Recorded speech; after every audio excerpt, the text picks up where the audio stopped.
Good morning, my friends. I just wanted to kind of give you a quick video to kind of guide you through what to look for when you're working on the breakout of the Declaration of Independence.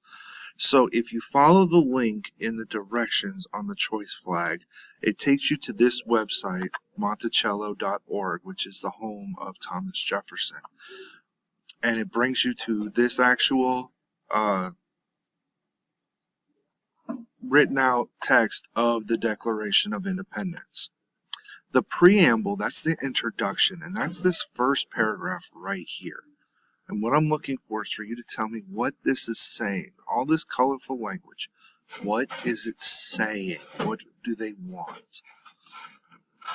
The next part is the natural rights. And in this first couple sentences on the second paragraph, you're looking for this right here, the life, liberty, and pursuit of happiness. Those are those natural rights.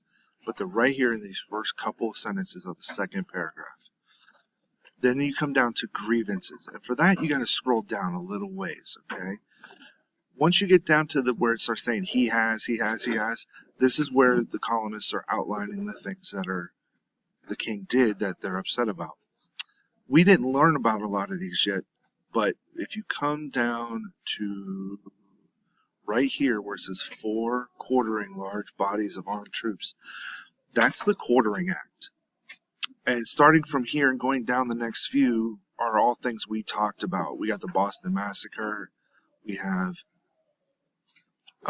the Tea Act, taxation without representation, things like that, okay?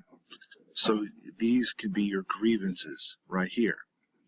And then lastly is the Resolution of Independence. That begins right here with the we therefore. That's like the in conclusion part of this, okay? So you're going to look at this last paragraph. What are they saying, okay? I hope this helps clarify that some. Please let me know if you have any other questions, okay? Thank you.